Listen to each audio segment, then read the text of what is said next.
Hallelujah. Hallelujah. Glory to the name of Jesus. Hallelujah. దేవునిని స్తుతించడము అనేది దేవుడు మనకిచ్చినటువంటి గొప్ప ఆధిక్యత, ధన్యత అయి ఉన్నది ప్రియులారా. ఎందుకు అనంటే దేవుణ్ణి స్తుతించినప్పుడు మన సంబంధము, మన సహవాసం ఏం చేయబడుతుందంటే నూతనపరచబడుతుంది. దేవునిని ఆరాధించినప్పుడు, దేవునిని స్తుతించినప్పుడు మనము ఆయనలో మనం ఏమై ఉన్నాము, ఆయన మనకు ఏమై ఉన్నాడు అన్నటువంటి సహవాసములో మనము నిలకడగా దేవునిని, ఆయనను వెదికే వారంగా ఉంటాం. ఎందుకంటే ఆదికాండంలో మనం ఇద్దరు వ్యక్తుల గురించి మనం చూస్తాం. ఒకరెవరంటే కయ్యూను, ఇంకొకరు హేబెల్. ఈ కయ్యూను, హేబెల్ ఇద్దరు కూడా ఆదాము తప్పిదము చేసిన తర్వాత, అవిధేయత చూపించిన తర్వాత, ఆదాము పతనమైనటువంటి స్థితిలో నుంచి దేవుడు ఆదామును, అవ్వలను ఇద్దరు కూడా ఏదెను తోటలో నుంచి వెళ్ళగొట్టాడు. వెళ్ళగొట్టిన తర్వాత వీరిద్దరు కూడా పుట్టినట్లుగా మనం చూస్తున్నాం. సో ఆదాము మొదటి కుమారుడు కయ్యూనైతే, హేబేలు ఆదాము యొక్క తర్వాత కుమారుడు. సో దేవుని దగ్గరికి వారు రావాలి అన్నటువంటి దృక్పథము, దేవుడు ప్రతిసారి కూడా మా నాన్న మా అమ్మతో మాట్లాడేవాడు. సో దేవుణ్ణి సంతోష పెట్టాలి,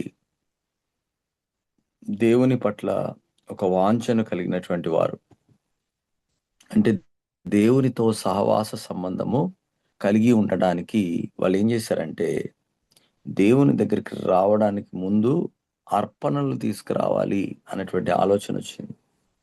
నిజంగా it's an wonderful thought that they have. ఎవరు నేర్పించారు? దేవుని దగ్గరికి అర్పణ తీసుకురావాలి, బలిని తీసుకురావాలి, దేవునికి లేక దేవునికి ఇష్టమైనటువంటి వస్తువును దేవుని దగ్గరికి తీసుకొచ్చి దేవుని సంతోష పెట్టాలి అన్నటువంటి తలంపు ఎవరికి పుడుతుందండి? అయితే ఈ కయ్యూను, హేబేలుకు ఇద్దరు కూడా వారికి కలిగినటువంటి వాటిలో నుంచి ఒక భాగమును తీసుకొని వాళ్ళు దేవుని దగ్గరికి వస్తూ ఉన్నారు. సో మనం చూస్తాం ఆదికాండంలో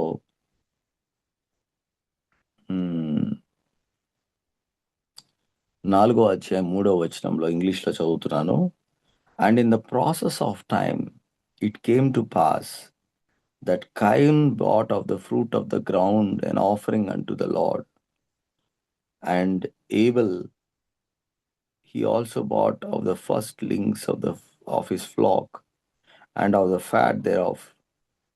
And the Lord had respect unto Abel and to his offering. ఒక కాలములో కయ్యూను ఏం చేశాడంటే తన మొదటి పంటలో నుంచి దేవునికి ఒక అర్పణ తీసుకొచ్చాడు. ఏబేలు కూడా తన మందలో నుంచి ఆ ప్రథమ ఫలమైనటువంటి జ్యేష్ఠత్వపు మొట్టమొదటి ఫలాన్ని, ఆ యొక్క గొర్రె పిల్లను తీసుకొచ్చినట్లుగా మనం చూస్తున్నాం. అయితే దేవుడు కయ్యూని అర్పణను తృణీకరించాడు, ఏబేలు యొక్క అర్పణను స్వీకరించాడు. ఏబేలు యొక్క అర్పణను స్వీకరించాడు. సో దేవుని దగ్గరికి వచ్చినప్పుడు ఆయనకి ఇష్టమైనటువంటి అర్పణను తీసుకొచ్చినప్పుడు అది అంగీకరించబడుతుంది. దేవునికి ఇష్టమైనటువంటి అర్పణ, దేవునికి ఆ అర్పణ అంగీకరించబడుతుంది. నా పాయింట్ ఏంటంటే ప్రార్థనలోనికి మనం వచ్చినప్పుడు మన సొంతంగా తీసుకొచ్చేది కాదు, మనం సొంతంగా ఏది పడితే అది దేవునికి అర్పణగా ఆరాధన కొరకై మనం రావడం కాదు, కానీ ఆయన యొక్క బలిని, ఆయన యొక్క సమర్పణ జీవితం, శిలువ బలియాగమును జ్ఞాపకం చేసినప్పుడు, ప్రార్థన సహవాసమునకు శిలువ బలియాగము, రక్తము చిందించబడుట, ఆ రక్తము వలన నువ్వు నీతిమంతునిగా చేయబడుట, ఇవన్నీ కూడా దేవునికి ఇంపైన సువాసన కలిగిన హోమముగా ఆయనకు మనము కృతజ్ఞతాస్తుతులు చెల్లించినప్పుడు, ఆయన రక్తాన్ని బట్టి స్తుతించినప్పుడు, ఆయన నామమును బట్టి కీర్తించినప్పుడు, ఆయన యొక్క శిలువ కార్యమును బట్టి కీర్తించినప్పుడు, ఆయన నీ కొరకై మరణించాడు అన్నటువంటి స్థితిని బట్టి దేవుని దగ్గరకు నువ్వు వచ్చినప్పుడు అది అంగీకారమైనటువంటి అర్పణగా ఎంచబడుతుంది. సో ఈ అంగీకారముతో కూడినటువంటి అర్పణ ఏం చేస్తుందంటే మన ప్రార్థన సహవాసాన్ని అభివృద్ధి పరుస్తుంది. దేవునితో మనకు కలిగినటువంటి సంబంధం ఏమవుతుందంటే ఇంకను మనము క్షేమాభివృద్ధిలో ఉంచబడుతూ ప్రార్థన జీవితమును మరీ ఎక్కువగా దేవునితో సమయాన్ని, దేవునికి మనం చెల్లించవలసినటువంటి ఆరాధన, స్తుతి, జీవాఫలము అత్యధికముగా ఉంచబడుతుంది. So that is why we need to understand that Christ died for you. క్రీస్తు నా కొరకై మరణించాడు. క్రీస్తు నా కొరకై రక్తాన్ని కార్చాడు. క్రీస్తు నా కొరకై సిలువలో బలిగా చేయబడ్డాడు. బలియాగము, క్రీస్తు బలియాగము, క్రీస్తు సిలువ యాగము, క్రీస్తు బలి అర్పణ, వీటన్నిటినీ కూడా మనము ప్రార్థనలోనికి వచ్చినప్పుడు తండ్రితో మనం మాట్లాడుతున్నామని ఎరిగి కుమారుని యొక్క బలి అర్పణను మనము జ్ఞాపకం చేస్తూ ఆయనను స్తుతిస్తూ ఆయన సన్నిధిలోనికి ప్రవేశించాలి. So this is very respect when we think about God and we come in to his presence. దేవుని సన్నిధిలో మనము వచ్చినప్పుడు ఆయన గూర్చినటువంటి జ్ఞాపకము ఏంటి? జ్ఞాపకం. అందుకే ప్రభు బల్లలో కూడా మనము దేవుని యొక్క బల్లో పాలు పంపులు పొందినప్పుడు ఆయనను జ్ఞాపకం చేసుకున్నటకై దీన్ని మీరు చేయడని చెప్పాను. 1 కొరింథీయులకు రాసిన పత్రిక 11వ అధ్యాయం 23వ వచనం నుంచి ఆయనను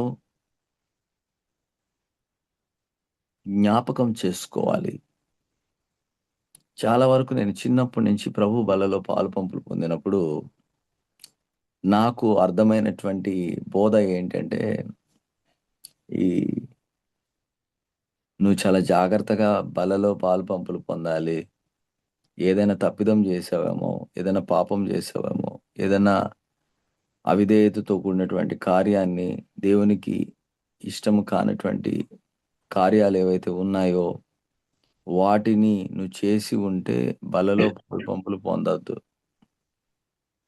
బలలో నువ్వు పాలు పంపులు పొందకు అని ఒక భయాన్ని క్రియేట్ చేశారు నాలో.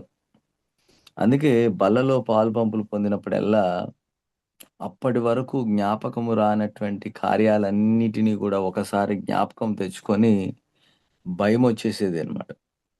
అరే నేను ఈ పని చేశాను కాబట్టి అసలు నేను అసలు ఈ బల్లలో పాలు పంపులు పొందాలా వద్దా? పొందితే నేను శిక్షార్హుడనైతానేమో, దేవుడు నన్ను శిక్షిస్తాడేమో, దేవుడు నన్ను బాగా శిక్షకు లోను చేస్తాడేమో అని ఈ భయముతో ఎక్కువ సార్లు నేను ప్రభు బలను స్కిప్ చేసేవాడిని. Even though I am a born again Christian, even though I am a baptised, రక్షించబడిన తర్వాత బాప్తిసం తీసుకున్న తర్వాత కూడా నాలో ఈ దోషారోపణ చేయబడినటువంటి మనస్సాక్షి దానికంటే నా మనసులో ఒక భయము నింపబడిందనమాట. ఈ మనసులో ఉన్నటువంటి భయం ఏం చేసిందంటే దేవుని దగ్గరికి రావడానికి నన్ను దూరపరిచింది, రాకుండా దూరపరిచింది. దేవుని దగ్గరికి రావాలంటే ఒక భయం నాలో మొదలైంది. తర్వాత ఒకరోజు దేవుని యొక్క సత్యాన్ని నేను విన్నాను. ఏంటి ఆ సత్యం అంటే, ఇక్కడ నీ గురించి, నీ తప్పిదాని గురించి, నీ పాపాన్ని గురించి జ్ఞాపకం చేసుకునేది కాదు. ఆయన శిలువ మరణాన్ని జ్ఞాపకం చేసుకోవాలి. ఆయన విమోచన కార్యాన్ని జ్ఞాపకం చేసుకోవాలి. ఆయన నిన్ను ఎంతగా ప్రేమించాడో దానిని జ్ఞాపకం చేసుకోవాలి. ఆయన తన శరీరమందు నీ కొరకై తిన్నటువంటి దెబ్బలు, నీ కొరకై తిన్నటువంటి గాయాలు, నీ కొరకై అవమానం చేయబడినటువంటి స్థితిని నువ్వు జ్ఞాపకం చేసుకోవాలి. నువ్వు ఆయనను జ్ఞాపకం చేసుకోవాలి అనంటే, నిన్ను నువ్వు జ్ఞాపకం చేసుకుంటే ఎట్లా అని పరిశుద్ధాత్మ దేవుడు మాట్లాడినప్పుడు నా మనోనేత్రాలు వెలిగింపబడ్డాయి. నాకొక ప్రత్యక్షత కలిగింది. ఆ రోజు నేను యేసు ప్రభు శిలువ బలియాగాన్ని జ్ఞాపకం చేసుకున్నాను. ఎందుకు ఆయనను జ్ఞాపకం చేసుకోవాలి? ఇప్పుడు పాలు పంపులు పొందేది నేను కదా! మరి ఆయనను జ్ఞాపకం చేసుకోమంటాడేంటిది? చూడండి ఆ మాట మనం చూస్తాం. ఆహ్, 11వ అధ్యాయం మొదటి కొరింథీయులకు రాసిన పత్రిక 11, 24వ వచనంలో మనం ఈ విధంగా చూస్తాం. And when he had given thanks he break it and said, take, eat, this is my body which is broken for you. This do in remembrance of me. This do in remembrance of me, not this do in remembrance of you అని చెప్పి రాయలేదు. చూడండి ఎంత వ్యత్యాసం ఉందో. నన్ను జ్ఞాపకం చేసుకొనుటకై దీనిని చేయుడని చెప్పెను. నిన్ను నువ్వు జ్ఞాపకం చేసుకుంటూ దానిని ఆ కార్యములో పాలు పంపులు పొందు అని చెప్పలేదు అక్కడ. సో చాలా మట్టుకు మనము వాక్యాన్ని సరిగ్గా అర్థం చేసుకోకపోతే సాతానుడు ఏం చేస్తాడంటే ఒక అపనమ్మకత్వాన్ని, ఒక భయాన్ని, ఒక చింతను తీసుకొని వస్తాడు. సో ఇవన్నీ ఏం చేస్తాయంటే దేవుని నుంచి నిన్ను దూరపరుస్తాయి. దేవునితో సహవాసం చేయకుండా, దేవునితో నీవు సహవాసము చేసేటువంటి ఆ సమయాన్ని దొంగిలిస్తాయి. అందుకే నన్ను జ్ఞాపకం ఇది యేసు ప్రభువు చెప్తున్నాడు. పౌలు గారు చెప్తున్నాడు. ఈ పరిశుద్ధాత్మ ద్వారా చెప్తున్నాడు. నన్ను జ్ఞాపకము చేసుకొనుటకై take, eat, this is my body which is broken for you. ఇది నా శరీరము, అనేకుల కొరకై విరవబడినటువంటి నా శరీరం. ఇది విరవబడినటువంటి శరీరం, విరగ్గొట్టబడినటువంటి శరీరం. ఈ శరీరాన్ని నువ్వు జ్ఞాపకం చేసుకున్నటప్పుడు, ఈ శరీరంలో నువ్వు పాలు పంపులు పొందినప్పుడు నన్ను జ్ఞాపకం చేసుకో. ఈ శరీరం ఎవరు? నీవు నేను. శిరస్సు ఎవరు? క్రీస్తు యేసు. గనక శరీరము ఎవరిని జ్ఞాపకం చేసుకోవాలి? శిరస్సును జ్ఞాపకం చేసుకోవాలి. శిరస్సులో నుంచి వచ్చేటువంటిది వ్యక్తిత్వం, మనస్తత్వం. సో క్రీస్తు యొక్క మనస్సును మనము జ్ఞాపకం చేసుకోవాలి. ఆయన ఏ విధంగా ఆలోచిస్తున్నాడో ఆయన మనస్సును మనం జ్ఞాపకం చేసుకోవాలి. ఆయన మనకు శిరస్సై ఉన్నాడు. మనం ఆయన శరీరమై ఉన్నాం. ఆ శరీరములో ఆయన ఏం చేశాడంటే ప్రతి బాధ, నొప్పి, అవమానాన్ని అన్నిటిని కూడా శరీరమందు తీసుకున్నాడు. శరీరమందు తీసుకున్నటువంటి ప్రతి దానిని దేవుడు ఏం చేశాడంటే ఆయనను జ్ఞాపకం చేసుకుంటూ దానిలో పాలు పంపులు పొందమంటున్నాడు. ఈరోజు నీ ప్రమేయం, నీ స్థితి, నీ గతము, నీకున్నటువంటి బలహీనత, నీకున్నటువంటి నొప్పి, నీ బాధ, నీ కృంగుదల, వీటినన్నిటినీ జ్ఞాపకం చేసుకోకూడదు. నువ్వు ప్రార్థనలోనికి వచ్చినప్పుడు కూడా నీ మనస్సు ఎలాగుండాలంటే తండ్రి యొక్క ప్రేమను జ్ఞాపకం చేసుకోవాలి. కుమారుడైనటువంటి యేసు క్రీస్తు యొక్క కృపను జ్ఞాపకం చేసుకోవాలి. పరిశుద్ధాత్మ దేవుడు ఉన్నాడు, ఆయనతో నేను సహవాసం చేస్తున్నాను అనేటువంటి సత్యాన్ని జ్ఞాపకం చేసుకోవాలి. సో ఈ 3 చాలా ప్రాముఖ్యమైనది ప్రార్థన సహవాసానికి. ప్రార్థన అనేది నేను ముందే చెప్పాను, సహవాసముతో కూడినటువంటి పని. ఇదొక క్రియ. ప్రార్థన దేవునితో నువ్వు సహవాసము చేసేటువంటి క్రియగా ఎంచబడుతుంది. అందుకే ప్రభు యొక్క బల్లను ఆయన మన కొరకై నియమించాడు. ఈ ప్రభు బల్ల, మనం ప్రభు బల్ల అంటాం కానీ ప్రభువును జ్ఞాపకం చేసుకునేటువంటి సమయం. యేసుక్రీస్తు ప్రభు యొక్క క్రయధనాన్ని, బలిని మనం జ్ఞాపకం చేసుకుంటున్నాం. ఆయన ఎందు నిమిత్తమై ఆ శరీరాన్ని విరగ్గొట్టుకున్నాడు అంటే, నిన్ను నన్ను విమోచించడానికి, నీ శరీరమందు రోగమును, వ్యాధిని, అనారోగ్యమును తీసివేయడానికి, నీ అవమానాన్ని తీసివేయడానికి ఆయన అవమానించబడ్డాడు. నీ నిందను తొలగించబడడానికి ఆయన నిందించబడ్డాడు. నువ్వు ఉమ్మివేయబడేటువంటి స్థితిని ఆయన తీసుకొని నీకు గౌరవాన్ని ఇచ్చాడు. నువ్వు ఎప్పుడైతే ఆయనను జ్ఞాపకం చేసుకుంటావో, సిగ్గు, అవమానము, నింద ఇవన్నిటినీ కూడా ఆయన తొలగించి, ఆయనలాగా నీతిమంతులుగా మనం చేయబడడానికి దేవుడి కార్యమును మన జీవితంలో నూతనపరచబడే స్థితిని అనుగ్రహించాడని దేవునికి కృతజ్ఞతాస్తుతులు చెల్లించాలి. హల్లెలూయా, గ్లోరీ టు గాడ్. ఇది దేవుని యందలి క్రీస్తులో మనకున్నటువంటి ఆధిక్యత. ఈ ఆధిక్యతను జ్ఞాపకం చేసుకోమంటున్నాడు పౌలు గారు. నీకున్నటువంటి గొప్ప ఆధిక్యత ఏంటంటే, నువ్వు దేవుని కుమారుడువై ఉన్నావు. దేవుని కుమారత్వములో ఎంతగా దేవుని కుమారుడువై ఉన్నావంటే, ఆయనతో నువ్వు అంటుకట్టబడి ఉన్నావు. ఆయన శరీరమందు ఒకనివిగా ఎంచబడుతూ ఉన్నావు. క్రీస్తు యొక్క శరీరంలో అంగముగా చేయబడ్డావు. ఈ అంగముగా చేయబడినటువంటి స్థితిలో నీకు నిత్య జీవాన్ని నీలో ఉంచాడు. నీలో తన ఆత్మను ఉంచాడు.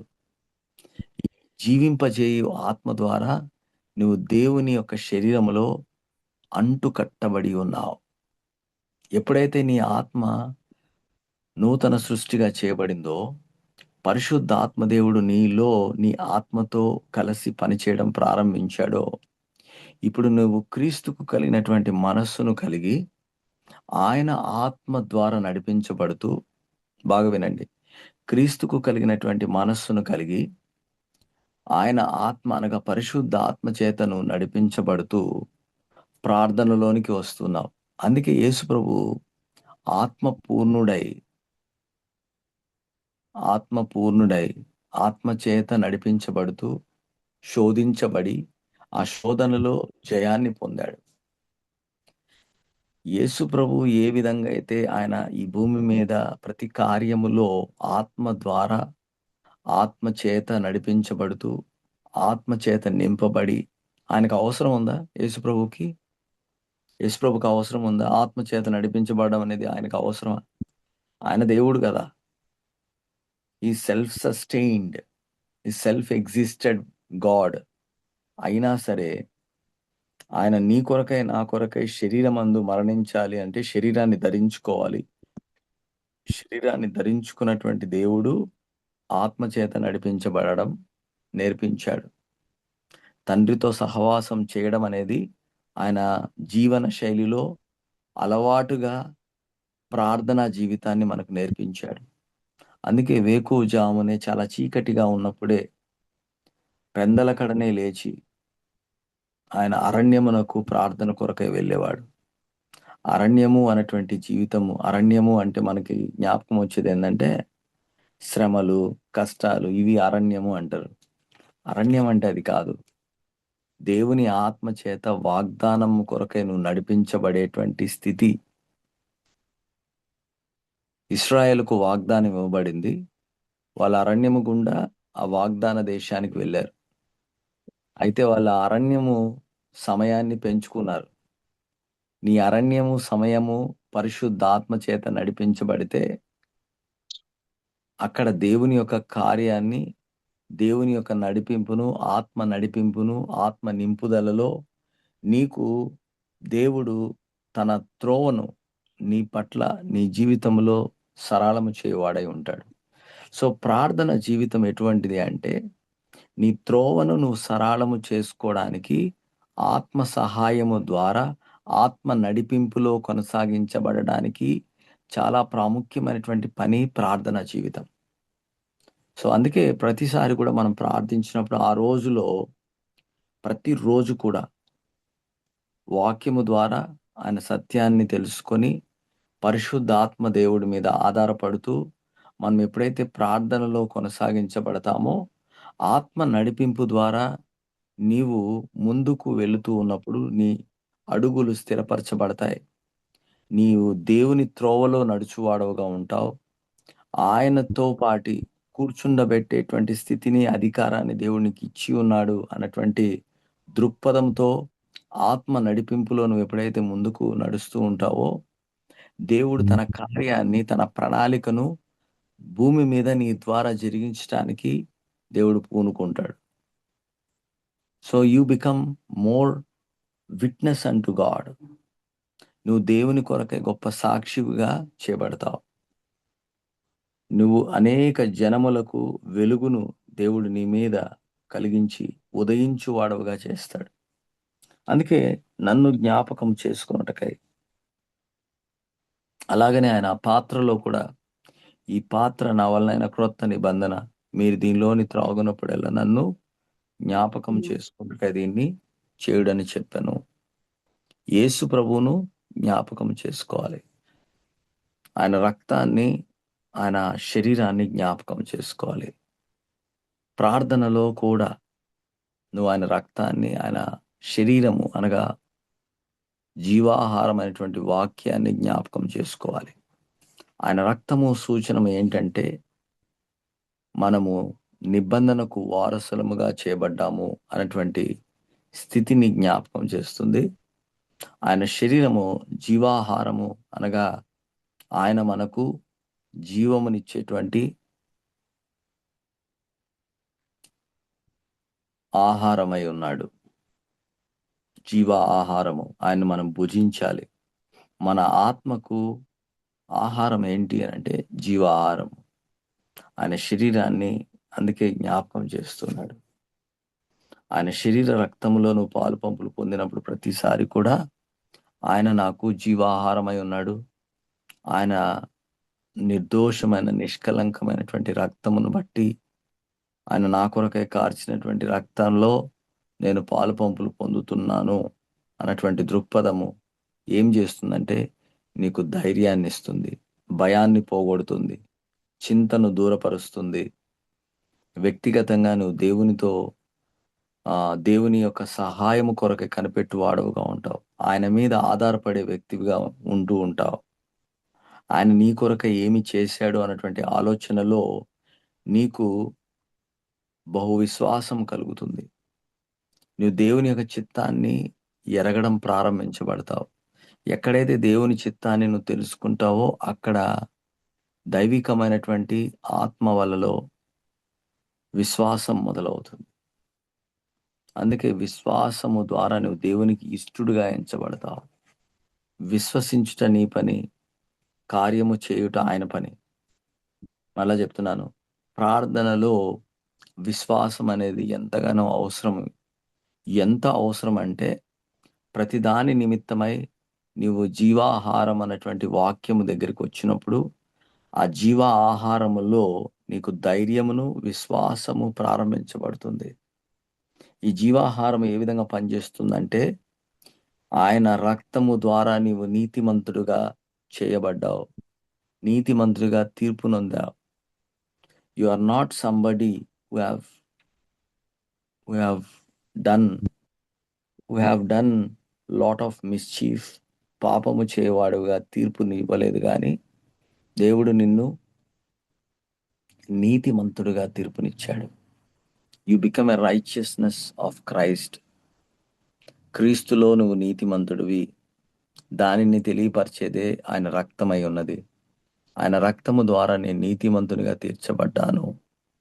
కాబట్టి జీవాహారమైనటువంటి దేవుని ప్రత్యక్షత ద్వారా పరిశుద్ధాత్మ దేవుడు నన్ను నడిపించడం స్టార్ట్ చేస్తున్నాడు. ఇది ప్రార్థన జీవితానికి చాలా చాలా అవసరం ప్రియులారా. దీని మీద మనల్ని మనం నాటుకోకపోతే, దీని మీద మనల్ని మనము నాటుకోకుండా అశ్రద్ధగా ఉండి ప్రార్థనలో వెళ్ళాలి, ప్రార్థన చెయ్యాలి, అన్నటువంటి పరిస్థితి నువ్వు కలిగి ఉంటే ఏమవుతుందంటే, నీ ప్రార్థన జీవితము యాంత్రికమైనటువంటి ప్రార్థన జీవితంగా చేయబడుతుంది. It became it became artificial prayer life. ఎలాగైతే ఆర్టిఫిషియల్ ఇంటెలిజెన్స్ అంటున్నామో, it becomes a artificial prayer life, APL. So don't become an artificial prayer లైఫ్గా మీ జీవితంలో అలా కొనసాగించబడకూడదు. ఎందుకు అనంటే, మీది సహజ సిద్ధమైనటువంటి నూతన సృష్టిగా చేయబడి, ఆయన స్వరూపాన్ని, ఆయన పోలికలో మీరు తిరిగి నూతన పరచబడ్డారు. నూతన సృష్టి అంటే ఏంటంటే, ఆయన స్వరూపము, ఆయన పోలిక ఏదైతే ఆదాము ద్వారా దేవుడు సృష్టిని కలుగజేశాడో, అదే సృష్టిని నీ ఆత్మలో కలిగి ఉన్నావు. బోర్న్ అగైన్ మీన్స్ అదే అన్నమాట. తిరిగి జన్మించడం అంటే ఏంటి? ఏ విధంగా అయితే ఆదాము అవ్వలను దేవుడు తన స్వరూపంలో, తన పోలికలో ఆయన సృజించాడో, అదే పొజిషన్‌లోనికి దేవుడు నిన్ను మళ్ళా తీసుకొని వచ్చాడు.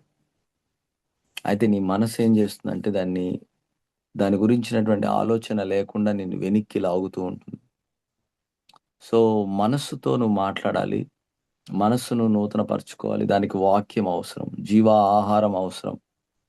ఈ ఆహారాన్ని నువ్వు పొందుకునే ఆ జీవాహారంలో నువ్వు పాలుపంపులు పొందినప్పుడు ప్రతిసారి కూడా నీవు జీవించబడేటువంటి ఆత్మ అయి ఉన్నావు. నువ్వు సహజ సిద్ధమైనటువంటి ఆత్మను నువ్వు పొందుకోలేదు గానీ, జీవించేటువంటి ఆత్మను నువ్వు కలిగి ఉన్నావు. హల్లెలూయా! జీవించేటువంటి ఆత్మ. ఈ జీవించేటువంటి ఆత్మకు అవసరం ఏందంటే ఆహారం అవసరం. ఈ ఆహారమును నువ్వు ఎప్పుడైతే అలవాటుగా భుజించడము, అలవాటుగా దాన్ని తీసుకోవడం ప్రారంభిస్తావో, నీ ఆత్మకి ఏమవుతుందంటే వృద్ధి కలిగించు వాడవవుతావు. ఆత్మను నువ్వు పెంచుకుంటున్నావు. ఆత్మను నువ్వేం చేస్తున్నావంటే దానిని ఫీడ్ చేస్తున్నావు. ఆత్మకు నువ్వేం చేస్తున్నావు? ఆహారం ఇస్తున్నావు. ఎప్పుడైతే ఆహారము నువ్వు ఆత్మకు అనుగ్రహిస్తూ ఉంటావో, నువ్వు ఆత్మీయంగా వృద్ధి చెందుతూ ఉన్నావు. ప్రియుడా, నీ ఆత్మ వర్ధిల్లుచున్న ప్రకారము, యాక్చువల్‌గా ప్రియుడా, నీ ఆత్మ అనే చోట నీ ప్రాణము వర్ధిల్లుచున్న ప్రకారము, నువ్వు అన్ని విషయములలో వర్ధిల్లుచు సౌఖ్యముగా ఉండవలనని ప్రార్థించుచున్నాను. యోహాను మన కొరకై ప్రార్థిస్తూ ఉన్నాడు. మన కొరకే ప్రార్థిస్తున్నాడు. ఏమని ప్రార్థిస్తున్నాడు? నీ ఆత్మ వర్ధిల్లుచుండ ప్రకారం నువ్వు అన్ని విషయాల్లో కూడా వర్ధిల్లాలి. చాలామంది వర్ధిల్లాలి అన్ని విషయాల్లో అనే పాయింట్‌ని బాగా అర్థం చేసుకుంటారు కానీ, వారి ఆత్మను అనగా వారి ప్రాణమును వర్ధిల్ల చేసుకోవడానికి ఏ అభ్యాసాన్ని కలిగి ఉండాలి అనే దాని మీద వారు ఫోకస్ చేయరు. సో, ఆత్మను వర్ధిల్ల చేసుకోవడం, యాక్చువల్‌గా ప్రాణమును వర్ధిల్ల చేసుకోవడం, ప్రాణములో ఉన్నటువంటి భాగం ఏంది? జ్ఞాపక శక్తి, భావోద్రేకాలు, చిత్తము. ఈ మూడిటిలో కూడా వాక్యము చేత నువ్వు నింపబడాలి. వాక్యము చేత నీ మనస్సు నింపబడినప్పుడు, నువ్వు అన్ని విషయాల్లో కూడా వర్ధిల్లుతావు. ఇది ప్రార్థనా జీవితానికి చాలా ప్రాముఖ్యమైనది. నువ్వు ప్రార్థించినప్పుడు ప్రతిసారి కూడా జీవాహారాన్ని భుజించి, నిబంధనకు నేను వారసునిగా చేయబడ్డాను, నేను నీతిమంతుడను అనేటువంటి సత్యాన్ని మనము తెలుసుకున్న వారముగా దానిని జ్ఞాపకము చేసుకుంటూ ఉండాలి. Yes, I am a righteousness of God. నేను క్రీస్తు యొక్క నీతిని కలిగి ఉన్నాను. I am the righteousness of God in Christ Jesus. నేను దేవునిలో నీతిమంతుడను. క్రీస్తులో నేను నీతిమంతుడను. నేను నీతిమంతుడిగా తీర్పు పొందితిని. ఎందుకంటే నా ప్రభువైన యేసుక్రీస్తు నా కొరకై సిలువలో మరణించాడు. ఆయన రక్తాన్ని కార్చాడు. ఆయన శరీరమందు నా పాపమును తీసుకున్నాడు. నా బలహీనతను తీసుకున్నాడు. నా శాపమును తీసుకున్నాడు. నా రోగాన్ని తీసుకున్నాడు. నా నిందను, అవమానాన్ని తీసుకున్నాడు. నా అపజయాన్ని ఆయన తీసుకున్నాడు. నేను పొందవలసినటువంటి శిక్షను ఆయన సిలువలో పొందాడు. ఇలాంటి ఆలోచన ఏమవుతుందంటే, నిన్ను నూతన సృష్టిగా చేయబడినటువంటి వాడవుగా, క్రీస్తు యొక్క జీవముతో నువ్వు అంటుకట్టబడినటువంటి వ్యక్తివిగా నువ్వు మార్చబడతావు. హల్లెలూయా! హల్లెలూయా! Glory to God. Thank you Lord that you have made a new creation. You have made me a new creation. నన్ను నూతన సృష్టిగా నువ్వు చేసినందుకై నీకు వందనములు దేవా. యేసయ్యా నీకు వందనాలు. ఓ హల్లెలూయా! Glory to God. Glory to the name of Jesus. Glory to the name of Jesus. Blessed Holy Spirit, I thank you, Lord. Blessed Holy Spirit, I thank you. I thank you. అందరము దేవునికి వందనాలు చెప్దాం. నిజంగా ఈరోజు యెహోవా ఏర్పాటు చేసినటువంటి దినము. దీనిలో మనము ఉత్సహించి సంతోషిస్తున్నాం. ఎందుకు ఆ ఉత్సాహం అంటే, దేవునితో నేను సహవాసం చేస్తున్నాను. దేవునితో నా సహవాసం ఉంది. దేవుణ్ణి జ్ఞాపకం చేసుకుంటున్నాను. నన్ను జ్ఞాపకం చేసుకోవడం వల్ల ఎలాంటి క్షమాభివృద్ధి ఉండదు. అయితే క్రీస్తులో నేనేమై ఉన్నాను అనే దాన్ని జ్ఞాపకం చేసుకుంటున్నాను.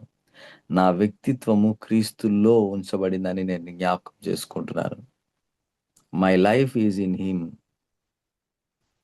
My life is in him is the hope of glory. నేను క్రీస్తులో ఉంచబడుట మహిమకు నిరీక్షణ కారణమై ఉన్నది. హల్లెలూయా!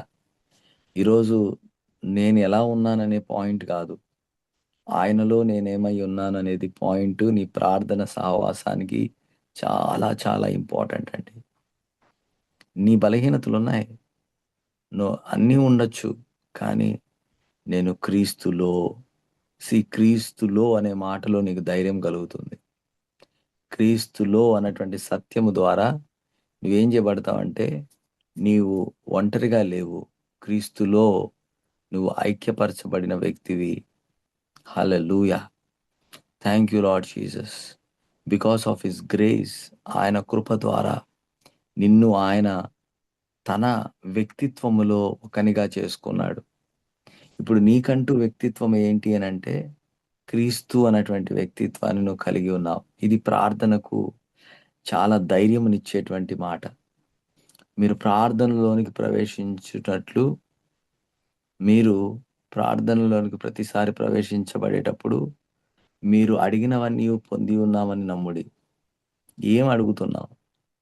చాలాసార్లు ప్రభువా నీ రక్తం చేత నన్ను కడుగు, నన్ను విమోచించు, నన్ను కడుగు, నన్ను పవిత్రపరచు, నా పాప ఇవన్నీ అడుగుతున్నావు.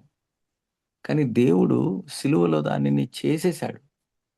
నువ్వు జ్ఞాపకం చేసుకోవాలిప్పుడు. అయ్యా! నీ సిలువ మరణము ద్వారా నేను నీతిమంతునిగా తీర్చబడ్డాను. పాతవి గతించాయి. ఇక నాకు సందేహం ఏమీ లేదు. నేను నీతిమంతుడిగా తీర్చబడుట అనేది నీ చిత్తం. Because it is your will that I made a righteous in Christ. I know longer yield to flesh. అలా చెప్పాలి మనం ప్రార్థనలో. నేను పాపము విషయమై చనిపోయాను, నీతి విషయమై జీవించుచున్నాను. హల్లెలూయా! నేనేంటి? పాపం విషయమై నేను చనిపోయాను. పాపము నా మీద ఏలి ప్రభుత్వం చేయదు. ఎందుకంటే నేను పాపం విషయమై చచ్చినటువంటి వ్యక్తిని. నీతి విషయమై నేను జీవించుచున్నటువంటి వ్యక్తిని. నీతి అనగా నా నీతి కాదు గాని, క్రీస్తు యొక్క నీతిని కలిగినటువంటి వ్యక్తిని. I am the righteousness of God in Christ Jesus. My prayer is based on Christ's righteousness, not my righteousness. So now I come to the throne of grace with boldness. అందుకే నేను ఇప్పుడు కృపా సింహాసనం ఎదుటానికి, ప్రార్థన ద్వారా ధైర్యముగా నిలవబడడానికి దేవుడు నాకు అర్హతను, ఆధిక్యతనిచ్చాడు. నేను ఇప్పుడు భయపడాల్సిన అవసరం లేదు. దేవుడు నాకు పిరికితనం కలిగిన ఆత్మనివ్వలేదు గాని, శక్తియు, ప్రేమయు, ఇంద్రియ నిగ్రహము కలిగిన ఆత్మనిచ్చాడు. నేను మరలా భయపడడానికి దేవుడు నాకు దాస్యపు ఆత్మనివ్వలేదు. దత్తపుత్ర ఆత్మనిచ్చాడు. ఈ దత్తపుత్ర ఆత్మ వలన నాకు కలిగేటువంటి ధైర్యం ఏంటంటే, నేను దేవుని కుమారుడను. నేను అడుగు వాటన్నిటికంటేను, ఊహించు వాటన్నిటికంటేను దేవుడు అత్యధికముగా చేయ శక్తి కలిగినటువంటి దేవుడని నేను కృతజ్ఞతాస్తుతులు చెల్లిస్తున్నాను. ఎడతెగక ఆయన నామాన్ని కీర్తించే వ్యక్తిని, ఆయనను స్తుతించే వ్యక్తిని. ఆయనను బట్టి నాకు ఈ ధైర్యం కలుగుతుంది. ఇది నా వలన కలిగినది కాదు. ఆయన కృప ద్వారా నేను పొందుకొని ఉన్నాను. హల్లెలూయా! సో, మనం క్రీస్తునకు రాయబారులముగా ఎంచబడుతున్నాం. సో, మీరు క్రీస్తులో ఏమై ఉన్నారు అన్నటువంటి ఒక్కొక్క మాటను మీరు తీసుకొని, ఆ ప్రత్యక్షతను ఆ ప్రత్యక్షతలో మీరు ఎదుగు నిమిత్తమై నేను ప్రార్థిస్తున్నాను. Today I pray that you grow in the revelation of the knowledge of God, so that you are no longer being under the bondage of flesh or the Satan. మీరు శత్రువు యొక్క బంధకాల్లో లేరు. మీ శరీరం యొక్క ఇచ్ఛల వలన మీరు బంధించబడలేదు. దానిలో నుంచి కూడా మీరు విడుదల పొంది ఉన్నారు. ఎందుకంటే వాక్య రూపకమైనటువంటి దేవుడు నీలో నివాసం ఉంటున్నాడు. సత్యము ద్వారా నువ్వు ఆ వాక్యాన్ని అంగీకరిస్తున్నావు. ఆ సత్యము నిన్ను స్వతంత్రునిగా చేసింది. ఆ సత్యము ద్వారా నీవు వెలిగించబడ్డావు. ఈ సత్యము నీ ప్రార్థన జీవితంలో అనేకమైనటువంటి కార్యాలలో నీవు దేవునికి దగ్గర అవడానికి ఈ సత్యము కారణముగా ఎంచబడుతుంది. కాబట్టి ప్రియమైనటువంటి దేవుని బిడ్డలారా, ఈరోజు ప్రార్థన జీవితములో మరి ఒక మెట్టులోనికి మనం వెళ్ళాం. ఆయనను జ్ఞాపకము చేసుకొనుటూ మన ప్రార్థనలోనికి కొనసాగించబడాలి. యేసు ప్రభు బలియాగమును, యేసు ప్రభు శిలువ యాగమును, యేసు ప్రభు యొక్క రక్తమును, యేసు ప్రభు మన కొరకై క్రయధనముగా బలిగా విమోచన అర్థమైనటువంటి ఆ రక్తము ద్వారా నీకును నాకును ఆయనతో సహవాసము చేయడానికి ఒక యాక్సెస్ దొరికింది. ఇన్ ద ఓల్డ్ టెస్టిమెంట్ దేవుని దగ్గరికి రావాలంటే అతి పరిశుద్ధ స్థలంలోనికి రావాలి. ఈరోజు నూతన నిబంధన అనగా ఆయన రక్తము చేత నీవు కడుగబడ్డావు, తీర్పు పొందావు, నీతిమంతుడిగా తీర్చబడ్డావు. దీనికి ఎలాంటి ఆశీర్వాదం నీ జీవితంలో కలిగిందంటే, ఆ అతి పరిశుద్ధ స్థలాన్ని నీలో దేవుడు ఉంచాడు. You become the holy of holies. ఎలాగండి? పాత నిబంధనలో యాజకుడు ఏటేటా ఒక్కసారే అతి పరిశుద్ధ స్థలంలోనికి వెళ్ళినప్పుడు దేవుడు యాజకునితో మాట్లాడువాడై ఉన్నాడు. ఈరోజు నువ్వే ఆ అతి పరిశుద్ధ స్థలమై ఉన్నావు. నీ హృదయమే, నీ ఆత్మే అతి పరిశుద్ధ స్థలం. ఈరోజు దేవుడు నీతో సహవాసం చేస్తూ ఉన్నాడు, నీతో మాట్లాడుతున్నాడు, నిన్ను నడిపిస్తున్నాడు, నిన్ను ధైర్యపరుస్తున్నాడు అనంటే అది నీ అంతరంగములో, నీ ఆత్మలో జరిగించబడేటువంటి కార్యం. ఇది బయట భౌతికంగా అర్థం చేసుకోలేం, కానీ వాక్యము ద్వారా నువ్వు అర్థం చేసుకొని స్థిరపరచబడాలని నేను ఎంతగానో కోరుచున్నాను.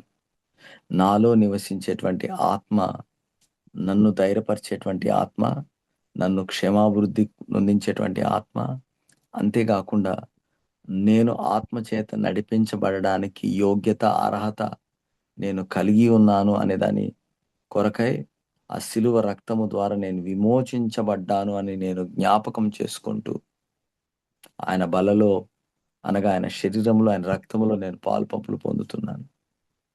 కాబట్టి let us have this kind of sense we come to God. దేవుని దగ్గరకు వచ్చినప్పుడు మనం ఇటువంటి దృక్పథంతో, ఇటువంటి ఆలోచన విధానంతో మన మనస్సును మార్చుకుంటూ ఆత్మలో జరిగించబడినటువంటి కార్యాన్ని ఒకసారి తలపోసుకుంటూ దానిని మెడిటేట్ చేస్తూ, అయ్యా నిజంగా నీవు నా కొరకే బలిగా చేయబడ్డావు దేవా, నీకు వందనాలు. నా కొరకే నువ్వు రక్తాన్ని కార్చావు దేవా, నీకు వందనాలు. నీ రక్తము ద్వారా నన్ను విమోచించావు దేవా, నీకు వందనాలు. నేను విమోచించబడడం ద్వారా నీతిమంతునిగా తీర్చబడ్డాను దేవా, నీకు వందనాలు. నేను నీతిమంతునిగా తీర్చబడడం ద్వారా నీకు నేను ఒకటిగా, నీవు నాలో నివసించటానికి కొరకై, నీవు నాతో సహవాసం చేయబడ్డానికి కొరకై నన్ను నూతన సృష్టి అనుభవం ద్వారా మిమ్మలను ధైర్యముతో నేను కృపా సింహాసనం ఎదుటానికి నిలవబడ్డానికి నాకు ఇచ్చిన ధైర్యమును బట్టి, అర్హతను బట్టి మీకు స్తోత్రాలు చెల్లిస్తున్నాను. హల్లెలూయా. Glory to God. I no longer yield to the sin. I no longer yield to temptation. But I am delivered from every evil one. ప్రతి దుష్టత్వం నుంచి నేను కాపాడబడ్డాను. ప్రతి దుష్టుని యొక్క ఆలోచన నుంచి నేను కాపాడబడ్డాను. దుష్టుని యొక్క పన్నాగముల నుంచి నేను కాపాడబడ్డాను. ఎందుకంటే ఆ పరిశుద్ధ ఆత్మ దేవుని యొక్క సహాయము ద్వారా, దేవుని యొక్క వాక్యం అనే ప్రత్యక్షత ద్వారా నన్ను నేను కనుగొన్నాను. నేను క్రీస్తులో ఏమై ఉన్నానని నన్ను నేను కనుగొన్నాను కాబట్టి నేను ధైర్యపరచబడిన వాడుగా క్షమాభివృద్ధి నొందించబడ్డాను. నా ఆత్మ నూతన సృష్టిగా చేయబడింది. ఇప్పుడు నా మనస్సును నేను వాక్యం చేత నూతన పరుచుకుంటున్నాను. అందును బట్టి దేవునికి వందనాలు. అయ్యా నీకు వందనాలు చెప్దాం. Let us thank him for today that God is going to do something greater things in your life. దేవుడు నీ జీవితంలో అనేకమైన గొప్ప కార్యముల కొరకై నిన్ను దేవుడు ఏర్పాటు చేశాడు. అందును బట్టి దేవునికి కృతజ్ఞతాస్తుతులు చెల్లిస్తాం. ఆయన దయాళుత్వాన్ని, ఆయన మంచితనాన్ని జ్ఞాపకం చేసుకుంటూ ఆయనను సన్నుతిస్తాం, ఆయనను కొనియాడదాం, ఆయన్ని కీర్తిస్తాం. ఓ హల్లెలూయా. Thank you Lord Jesus. Blessed Holy Spirit, thank you. Blessed Holy Spirit, thank you. Thank you for remembering me about who I am in Christ. పరిశుద్ధాత్మ దేవా నీకు వందనాలు. నేను క్రీస్తులో ఏమై ఉన్నాను అనేటువంటి దానిని మీరు జ్ఞాపకం చేస్తున్నందుకు మీకు స్తోత్రాలు. సర్వశక్తిమంతుడైనటువంటి నిన్ను ప్రభా నేను కలిగి ఉండుటలో, నా అంతరంగములో ఆత్మ ద్వారా నీతో నేను సహవాసం చేసే వ్యక్తిని, నేను నూతన సృష్టిగా చేయబడిన వ్యక్తిని. హల్లెలూయా. Thank you Lord Jesus. అందరూ నోరు తెరిచి ప్రార్థిస్తాం ఈ సమయంలో కొన్ని నిమిషాలు. ఆయన ముఖ దర్శనంలో ఆయనను గూర్చినటువంటి తలంపు కలిగినప్పుడు ఆయన మనలో ఉన్నాడనేటువంటి ధైర్యము ద్వారా ఆయన కృపా సింహాసనం ఎదటానికి మనం వస్తూ ఉన్నాం. Let we come to the throne of grace. Keep it aside all your personal weaknesses, things in your life. ఈ సమయంలో మనము ధైర్యపరచబడిన వారంగా దేవుని యొక్క కృప ద్వారా ఆయన్ను సమీపిస్తున్నాం. హల్లెలూయా. Glory to God. Glory to God. కొన్ని నిమిషాలు మీరు ఆత్మలో ప్రార్థన చేయండి. ఆత్మలో ప్రార్థన చేయమని కోరుచున్నాను. దేవుడు నిన్ను అనేకులకు ఒక మాదిరికరమైనటువంటి సాధనముగా దేవుడు నిన్ను ఎన్నుకున్నాడు. ఆయన జీవితంలో నువ్వు ఒక విలువైనటువంటి వ్యక్తివి.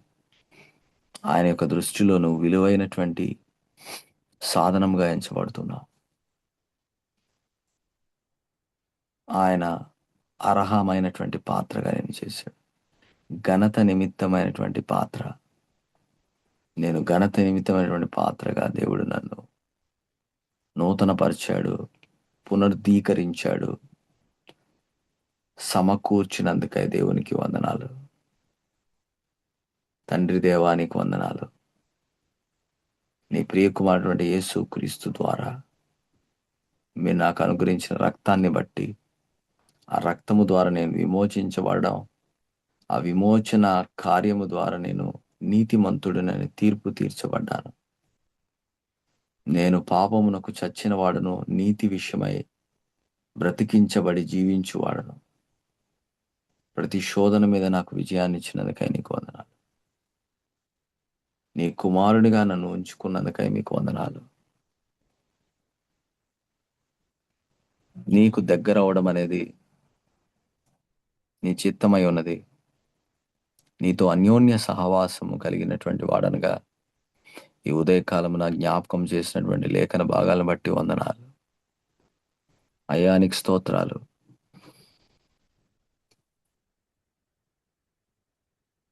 నీ ప్రేమను నేను గుర్తెరుగుతున్నాను.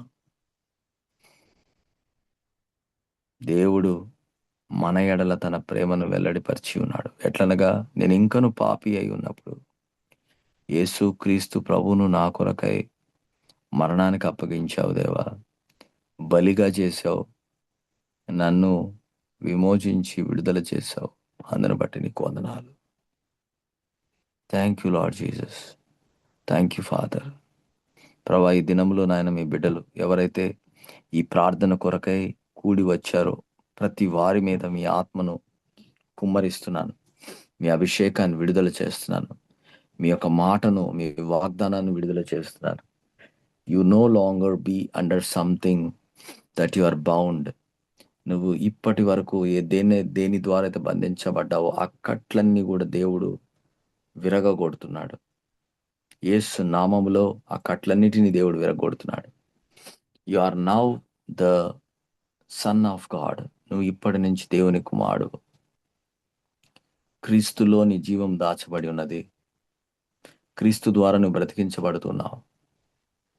నువ్వు సమస్తము చేయగలిగినటువంటి శక్తి సామర్థ్యతను దేవుడు నీలో ఉంచాడు.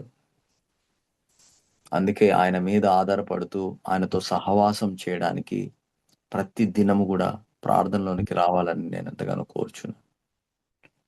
వ్యక్తిగతంగా దేవునితో ఒక కాన్స్టెంట్ ఫెలోషిప్లో ఉండాలని కోరుచున్నాను. So thank you lord for this privilege of being with you. అయ్యా, నీతో కొనసాగించబడడానికి, నీలో జీవించడానికి, నీ నిత్య జీవాన్ని నేను కలిగి ఉండడానికి, నీ ఆత్మచేత నేను నడిపించబడడానికి, నీలో నేను ప్రకాశించబడ్డం అన్నటువంటి స్థితిని దేవాని నాకు అనుగ్రహించినందుకే వందనాలు చెల్లిస్తూ, ఇచ్చినటువంటి మంచి తరుణాన్ని బట్టి నీకు వందనాలు, నీకు స్తోత్రాలు. అయ్యా నీకు వందనాలు.